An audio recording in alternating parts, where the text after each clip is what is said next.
Hey, welcome to another one of our videos, brother. And I'm Sven Masterson, one of the co-founders and mentors on Mentoring Men, which is a community devoted to the empowerment and well-being of men around the world. And we tend to engage a lot of men at moments of crisis in a relationship, specifically long-term relationships like marriage. And one thing we hear routinely when we talk to men is some disgruntlement and some disillusionment from men about the status of their relationship. And what comes up oftentimes in their description of what's going on is specifically some complaint about love languages. Now, if you've been around the internet, the world, really the last 25, 30 years, you've probably heard people mention this idea of 5 love languages. And this, I think, goes back to an author named Smalley. I think we first got familiar with it as a couple, maybe in the 90s. I remember as a couple, my wife Zelda and I kind of going through this book and figuring out, I have ways I prefer, or I seem to notice someone showing me love more than others, and so did she. And that book and the concept of love language covers 5 of them: physical touch, words of affirmation, gifts of service, gift giving, acts of service, and quality time. And I remember back then, just my wife's kind of deduction was like, I really like gift giving. I like to receive gifts, and I like acts of service. And so, man, I went into hyperdrive trying to do those things to show her love in that capacity. That's good and healthy, right? I was in my 20s. She was in her 20s. We're trying to launch a relationship and love each other as best we can. I, like most men back then, was, number 1 was physical touch, and number 2 might have been, I think, quality time. And, as I've gotten into this work, I find, lo and behold, like 98% of men, when you ask them what their love language is, would say physical touch and quality time. So it doesn't seem like anybody's got to be a rocket scientist to figure out that's how a lot of men operate. And so, I told my wife Zelda this at the time. These are my love languages. She told me hers. And so we tried this for a while, and we found, we're still both really unhappy. And so I want to just talk a little bit about this role of love languages, and why, though you may be trying to speak your partner's love language and they may be trying to speak yours, why it still may not be doing anything to check the right boxes for you. Now, please do not misunderstand this video or the contents as speaking disparagingly about love language. I think this book has a lot to offer. It's really important to have intelligence, relational intelligence, about yourself and about your partner, and to know in what ways is it easy for you to feel loved. And I support that. We affirm that in our community. But yet we also find a lot of men with this phenomenon that they have been trying to speak their partner's love language for years or decades and feel like it's been to no avail. They still have a wife who may be intimately disconnected, who may say that they don't want to be sexually intimate anymore. We have men whose wives have told them, I love you, but I'm not in love with you. We have men whose wives have said, I want space, I want a separation, I want a divorce. We serve men whose wives have had physical affairs and emotional affairs. And in all these cases, there's often a man who did the due diligence to read this book about the 5 love languages, figure out what his partner's love language is, and to try to operate in them. And so what gives? What's going on?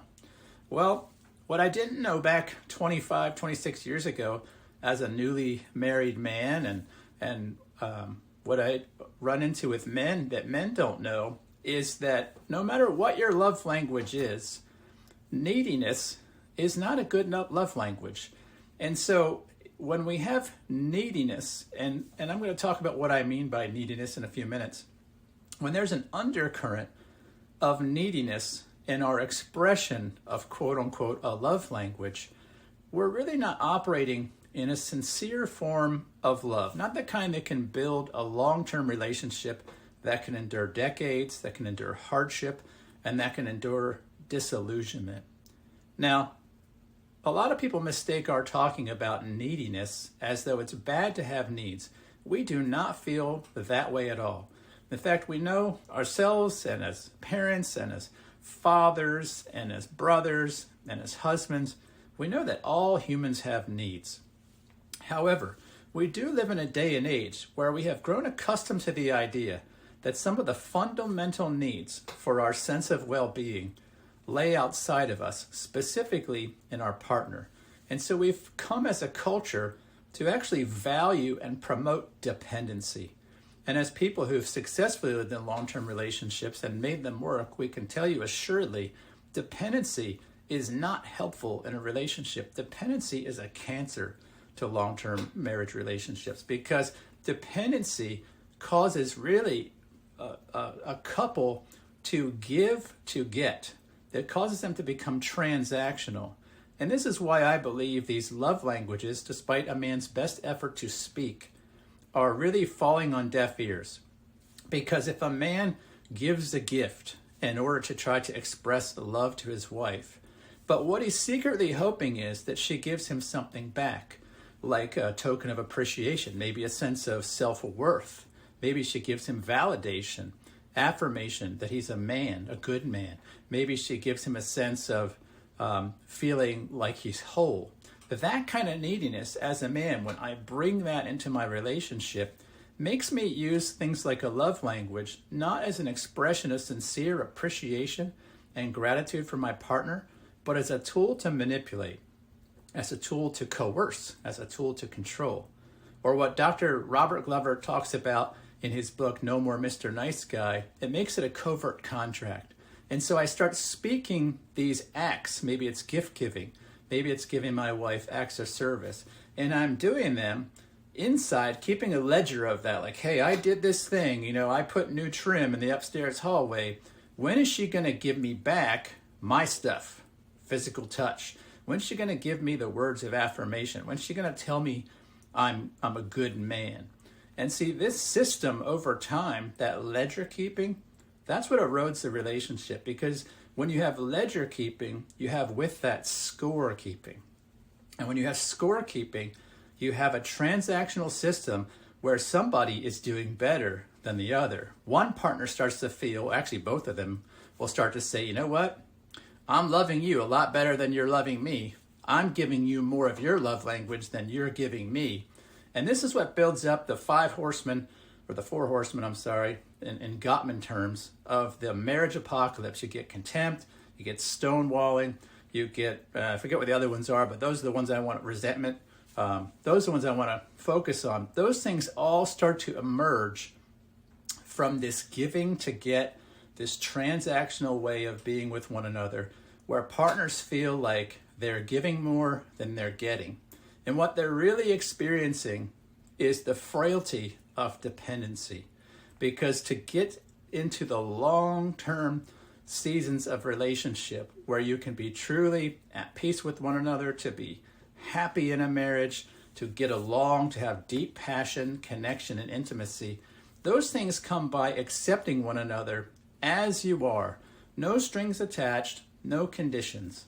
You might call that unconditional love. We like to call it in our community unconditional high regard, which is to give a partner regard for the value and worth they have, not the behavior that they're currently demonstrating. And when we do that, we're actually creating really, really good kind of connection with each other, because we break that dependency cycle.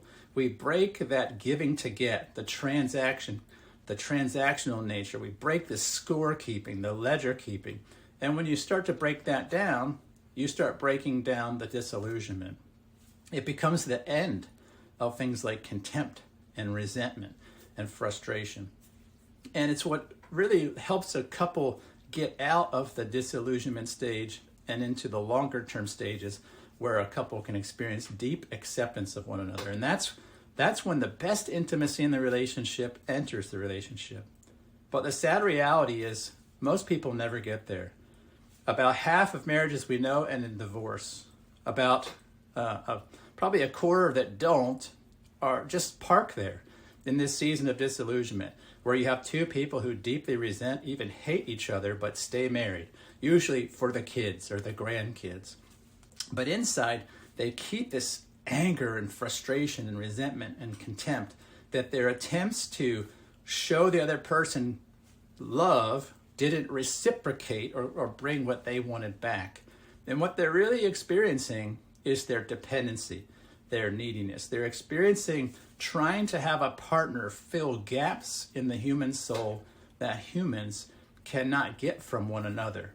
You see, there's about 8 billion of us on the planet, and we all have the same kind of needs. We all need to know we have value, that we have worth, that we have significance.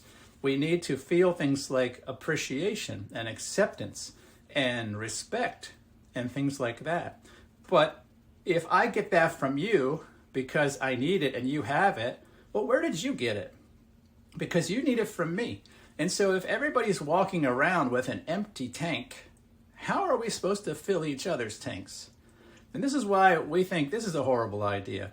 Really, what we discover in our work as individual men and mentors and working with men all over the world is that, believe it or not, you can learn to fill your own tank like this. You can learn to appreciate yourself. You can learn to accept yourself, to validate yourself. You can learn to trust yourself. You can learn to affirm that you have value and worth and significance. And when we teach men to do this, we find that men are able to naturally to put to rest this transactional system where they're secretly giving these covert contracts to their partner, where they show them maybe an act of kindness or a act of service or gift giving, and they just lose that whole thing of waiting to see if they're getting something back, because they're meeting those needs by themselves. And so really the problem with some of these love language attempts is they do not work in a context of mutual neediness. Somebody in the relationship needs to move out of dependency and out of that other-centered neediness and address within themselves their own wholeness. And so that's what we do on Mentoring Men. We help men to experience individual wholeness that is not tied to their partner. We show men how to have their own self-source sense of well-being, how to stop having their emotions triggered by her emotions. And so a man can just learn to be okay on his own, no matter what's going on with the female in his life, so that when in the morning when his wife comes out with a scowl on her face, he doesn't make it about him. He doesn't go into a tailspin. He realizes, you know what? I'm okay. And because I'm okay, I'm going to love this person in front of me no matter what look is on their face. Now, to be sure, we teach men to do that with good personal boundaries, to know what they value, to know what is not okay with them. But we teach them to break the dependency cycle. And when we show men how to break that dependency cycle, for the first time, usually in their married life, they learn actually how to truly operate in these love languages sincerely, where they're showing somebody appreciation in the forms of those 5 love languages with no expectation of reciprocity. And brother, if you're listening to this, that is what moves you into the best seasons of marriage. This is not conjecture. This is not theory. I've done this in my own marriage of 30 years. I've helped many people around the world do the same thing, where they have broken that dependency cycle. They've broken the placing of their value and worth in their partner. And by doing that, they broke the chains of the disillusionment phase of marriage, and they entered some of the best days of their lives. Men tell us all the time, I have never felt better in my entire life than I feel right now. Now, if I've piqued your curiosity with that, and I hope I have, I want to invite you to reach out and talk. I have myself and the other mentors on my platform are ready to meet you, to have a conversation with you about these things at a deeper level. There's no strings attached. There's no sales pitch. It's just a one-on-one call where we'll talk to you face-to-face about what's going on in your life as a man, what you'd like differently, and we'll give you real actionable feedback about how to take steps in that direction. All that is just a form away, and you can click on that link below to set that encounter up with us. We'd love to get to meet you, love to set you on that journey, and we hope to see you there before too long. So with that, I wish you the best in your efforts to love your spouse deeply. I wish you the best in gaining more emotional and relational intelligence. We would love to help you in that, and I hope to see you soon in front of me on a Zoom call or in our community. And with that, I wish you a good day. Take care. Bye-bye.